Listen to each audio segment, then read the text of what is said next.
Man, I'm so glad the Kraken get to play this team 2 more times in the next week. Yeah, me too. Not only because it's 4 more free points, Oh boy. but also so they can get a little bit of revenge on this team that's a bunch of cheap shot and goons that's the literal definition of a sore loser. I mean, fair enough, but don't you think that's a bit of an exaggeration? They're not the literal definition after all. Nope, I meant literally. Go ahead and look it up. Okay, I'll go ahead and look it up. Let me just click on over to the dictionary real quick and... Well, would you look at that? What's cracking, everybody, and welcome back to Kraken R&R, where the Seattle Kraken do take care of business in their first matchup against the Arizona Coyotes, defeating them 8-1 in the biggest blowout in franchise history. At least in the Kraken favor, anyway. And it's also now the 5th time this season that the Kraken have done something they didn't do at all last year by scoring 8 or more goals. So, an absolute and total stomping of the Coyotes that, hopefully anyway, the Kraken can do a couple more times here in the next couple of matchups against this team in the coming weeks, which could be pretty interesting games based on how the Coyotes received this stomping. But we'll get to how this game ends up finishing. First, let's start at the beginning, where the only change lineup-wise for the Kraken is in net with Grubauer stepping in for Jones, as it seems like they're just going with a platoon here throughout the rest of the season, or maybe they were just trying to get Jones a couple of games before letting Grubauer get the Kraken some points and into the playoffs. Either way, Grubauer was fantastic in this game, although he wasn't tested all that frequently, which was helped at least in part anyway by the fact that the Kraken did spend a lot of time on the power play in this game. The first almost 2 minutes of it, as we'll get to, comes fairly early on, right around the 5-minute mark, and it's on a, fairly typical hooking call. In fact, as far as hooking calls go, I'd say it was on the softer end, as Dunn ends up drawing the hook and the Kraken go to the power play, which is a somewhat meandering power play for the first minute and a half, but eventually, with the second unit out there, Schultz gets the puck down to Sprong. Sprong winds up for a wrister from his normal spot, but instead of firing it off on net, he instead throws it into the slot where Eberle has his stick on the ice, and Eberle just lets that puck go off of his stick and into the net to give the Kraken the early 1-0 lead with the power play goal tip in. Then a little while later, the Kraken are going to go back to the power play, and it's actually once again Vince Dunn who draws the call, this time an interference, and it's just kind of your run-of-the-mill interference, not a bad hit away from the play or something like that. And this power play, with the second unit getting the first attempt, does actually kind of go better for the Kraken. They get a lot of chances on net, or at least a few anyway. And it once again is cut short, though this time not with a goal. It's cut short a few seconds early by Gord heading to the box on a tripping call. So, unfortunately, the Kraken aren't able to go 2 for 2 on their power plays. However, midway through Arizona's first power play of the game, which again comes just a few seconds after Gord heads to the box, Beniers makes a very nice play along the boards, stealing a puck from a Coyotes player as he entered the offensive end and just across the blue line. Beniers then takes that puck and skates it through the neutral zone into the offensive end, where eventually he drops it for McCann. McCann winds up a shot and fires it off, still from the high slot and with 3 Coyotes players all around him. But with that shot, he finds the back of the net, which, if we're being honest, is a save that probably should have been made. But either way, it's a shorthanded goal, and for McCann in his 500th NHL game, he gets number 36, he's not McDavid, 36 of the season, and puts the Kraken up 2-0, as the Kraken have now already scored up a man and down a man here in the first period. This would end up being the final goal of the first period. The Kraken finished the kill, and we go to the first intermission with the Kraken up by that 2-0 score. Unfortunately, the second period does not quite start off as well as the first did. In fact, rather quite the opposite, as the Coyotes pretty much start the period on a power play as the Kraken head to the box in the first few seconds. Although the Kraken do end up killing off this power play, they don't score on it again, but they do kill it off. A couple minutes afterwards, the Coyotes are going to get to within 1, as Lawson Krause just kind of gets forgotten about by Vince Dunn behind the play on the back door, and Matthias Maselli, who's the only rookie in the NHL with more assists than Matty Beniers, and with Beniers having gotten the assist earlier on that shorthanded goal from McCann, Maselli just making sure to distance himself again a little bit from Beniers there, as his great pass through everybody finds Krause open on the back door, and Grubauer really has no chance to make the save, so it's 2-1. Not long after, though, the Kraken are going to get their third attempt already of the game on the power play, here not even halfway through the second.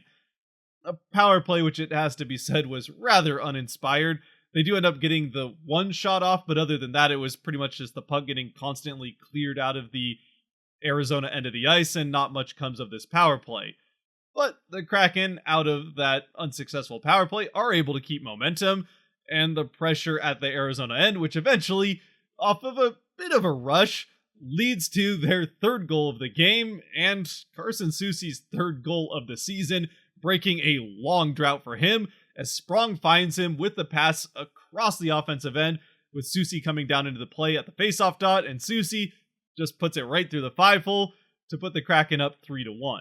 And if this isn't where the wheels came off entirely for the Coyotes, they were certainly starting to wobble a bit as the Kraken just continued to pressure that end of the ice, getting rush chance after rush chance. And a few minutes later, it's Jared McCann and Jordan Eberle on a 2-on-1 break, or partial 2-on-1, I guess a little bit of a 2-on-2. Either way, it's a rush, and McCann coming down one side is looking down Eberle the whole way, and then, Jared McCann, have mercy.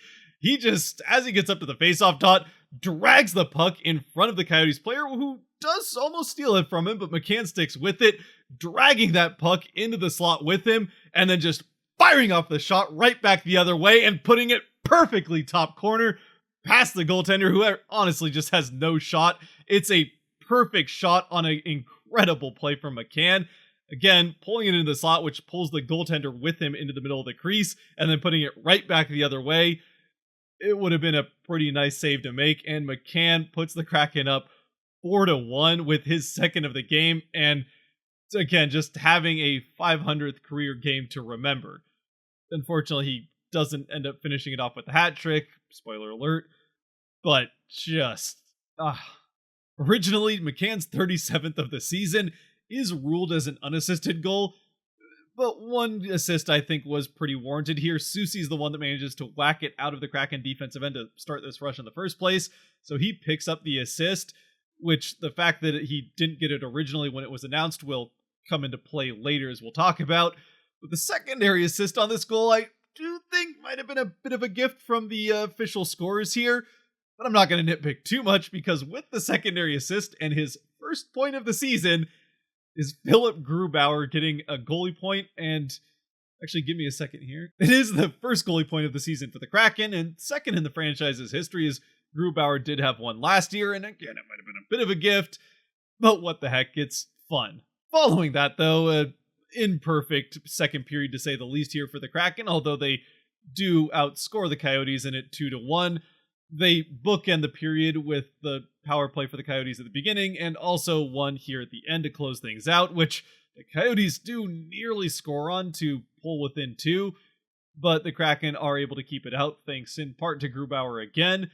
And we go to the third period, which gets interesting, with the Kraken leading 4-1. And just over a minute into that third period, it's now 5-1, as Wennberg finds Borgen coming right down the slot, completely open. Borgen fires off the shot, and although I did originally think it might have been tipped in by Geekie, I think it actually glanced off of the pad of Prosvetov and into the net to give Borgen his third of the season. And now the Kraken, again with number 3 getting his third, pretty much having this game completely out of reach at this point. And with that being the case, the Kraken do, I think, fairly noticeably start to play much more defensive focused. And although they're still going to take their chances if they're given to them, which the Coyotes were giving them some chances still to score, they're basically just trying to get this game over with and move on with their 2 points. But eventually, they end up going to the power play again. Not much you can do about it. Eberle got hit in the face by a high stick. Although the Kraken don't end up scoring on it, not long after that power play comes to an end. It's a really sharp angle shot from Bjorkstrand on another just opportunity handed to the Kraken by the Coyotes that somehow bounces into the net through Prosvetov without Gord touching it. Honestly, I still don't know how this puck ends up into the net without Gord getting a tip on it. I really thought that Gord had and was going to end up getting the official goal here. But Gord said that he didn't touch it, and Bjorkstrand ends up with the goal. It's now 6-1 Kraken, and this is definitely where those wheels come off if they hadn't already. Now, you might think that the Coyotes, having had the season that they've had and last season as well, not to mention all the off-ice issues around the team, would be used to things not going their way. Apparently 5-1 is perfectly reasonable, but 6-1 is where some feelings start getting hurt, and the sore loser mentality really starts to set in for Arizona. As not long after this sixth goal goes in, it's time to drop gloves as Alexiak fights, I don't even remember who it was. Alexiak, I'd say he got the better of the fight, but honestly it was just stand-up wrestling between the two of them, and eventually Alexiak, being the bigger of the two, takes him to the ice. They both go to the box, and things do not calm down from there. Actually, if anything, things escalate from here, and not long after, following a face-off, which Beniers actually does a pretty good job of winning this face-off, not that it ends up mattering, Kraus, for I don't know what possible other reason other than having his feelings hurt, takes a run at Soucy down in the corner. Soucy, seeing it coming all the way, just stands him up and actually puts him on his butt with the reverse hit. Kraus, now having his feelings even further hurt by being embarrassed by Soucy putting him on his butt when he went for the hit, starts to whack away at Soucy and try to goad him into a fight, which... This is where I think if Soucy had known that he had that assist earlier on the McCann goal, which wasn't originally given to him, being that he already had a goal, may have just gone for this fight for the heck of it, because it would have given him the first ever in Kraken history Gordie Howe hat trick with the goal, assist, and fight. But instead, Soucy doesn't go for the fight, instead just kind of laughing at him in a Yanni Gourde fashion, and Kraus ends up going to the box for a misconduct, and the Kraken go to another power play. The Kraken do almost score on this power play, but they don't, and then not long after it comes to an end, still in that end of the ice, there's more extracurriculars around the Arizona net after a save and freeze by their goaltender, which eventually leads to Donato getting punched in the face by the gloved hand of Josh Brown, which, although Donato does stick up for himself here, it doesn't turn into an official fight as far as that's concerned, which does mean that Brown ends up going, well, he doesn't go to the box, he ends up going to the locker room because he gets a misconduct for this. The Kraken also are now going to go to 4 minutes of power play with 4.5 minutes left in the game, as Brown also gets a double minor for roughing. And the Kraken, although they don't score on the first 2 minutes of this power play, with the, I guess you could call it, third unit out there, they do eventually end up scoring. It's Geeky who finds a rebound. He shoves that home. It's now 7-1 Kraken. So it's now 7-1 Kraken with just over a minute left, as this game is, well, let's be honest, it was over a long time ago on the scoreboard. But while it might be over on the scoreboard, at least to the Coyotes, it's not over as far as trying to get their pound of flesh and really nailing home that definition of what a sore loser is. As this game continues to be, I think saying chippy would be putting it quite lightly. And that continues all the way until the final horn, which, as you already know from the final score, involves one more goal in that time, which comes with less than a minute left, in fact, right about 30 seconds. It's a rush chance, once again, on a defensive mistake from the Coyotes, who are, at this point, they're hardly even playing hockey. It's Donato, who, I think the Kraken were probably happy to score more goals based on how things have been going. But Donato in particular, having taken that punch to the head that was somewhat unwarranted, is ready to run up the score, and he does just that, finding the back of the net on this rush to make it 8-1. But just as he does that, a dirty hit is laid on the other side, as it was a 2-on-1 rush between Donato and Sprong on the far side. Sprong up by the net on the back door when Donato scores, ends up getting shoved into the post and then awkwardly into the boards completely unnecessarily. Once again, just to reiterate, completely unnecessary and downright dirty play here from Connor McKay, who, by the way, the only reason I even know who this nobody is because I went out of my way to look up who number 12 on the Coyotes was, so I could, by name, call out the perpetrator of this scummy crap that nearly injures Sprong at 2 different points. One, he's definitely not expecting to get shoved in the back into the corner of a metal post at speed, and then 2, when Sprong goes headfirst into the boards as he's falling from getting shoved into that post. Fortunately, Sprong is able to at least brace himself a little bit, so he kind of gets the back of his head and shoulders that go into the boards. But this is completely unacceptable crap that hopefully gets this guy suspended. I really don't have that much hope because, again, we know the track record of the players' safety, or whatever you want to call them, basically non-existent department there that has done nothing for the Kraken all season. Fortunately, the one person that will go to the defensive sprong, I mean, anybody on the Kraken would have, but Donato, after having scored his goal, instead of going to give high fives to all of his teammates, he instead is going to throw punches at McKay.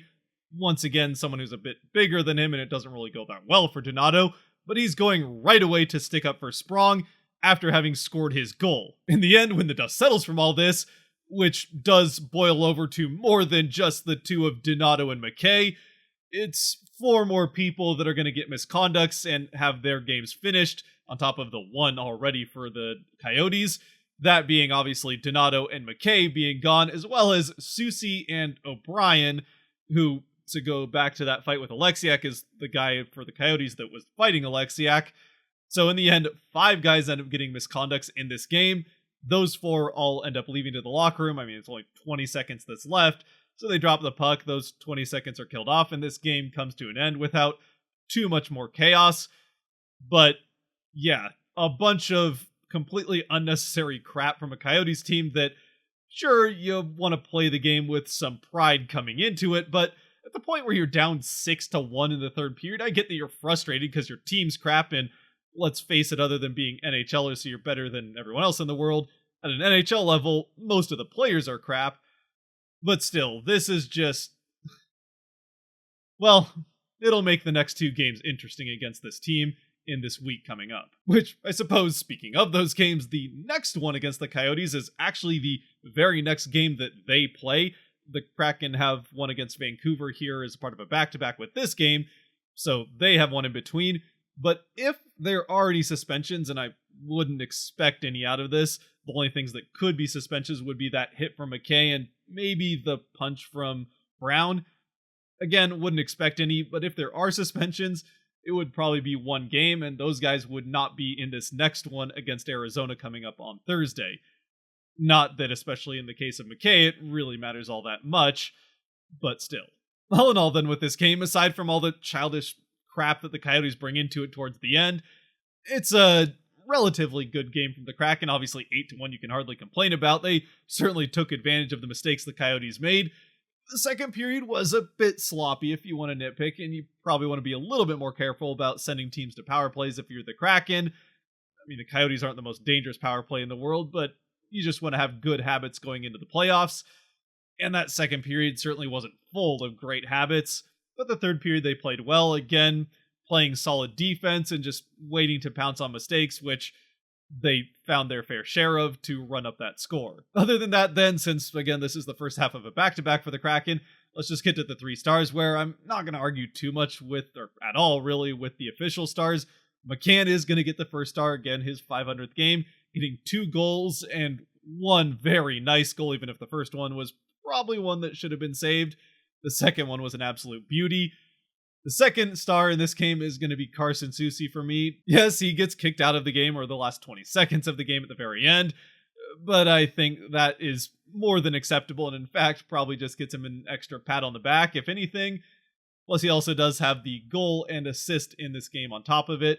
His 3rd of the season, after having a breakout season last year, scoring has not really had as much of that this year, but still a good single game here from him. Definitely worthy of the 2nd star. And then with the 3rd star, I am also going to go with Grubauer. Yes, with 8 goals going into the Arizona net, you probably didn't need him to be as good as he was in this game, stopping 20 of 21, and 21 shots isn't all that many, but still his stats look nice. And he does end up getting that assist, which, if we're being honest, is a not insignificant portion of the reason that I'm giving him the 3rd star. I mean, it's the only goalie point of the season for the Kraken, so what the heck, why not? And with that, again, with the second half of back-to-back and all that, if you have made it to this point, thank you very much for watching. As always, I'd love to hear your thoughts down in the comment section as well, who your 3 stars would be and all that. But since we have that game coming up here in a few hours at the point where you're watching this, if you are watching it before the Vancouver game, stay safe out there, be good to each other, God bless, don't be a sore loser, and go Kraken.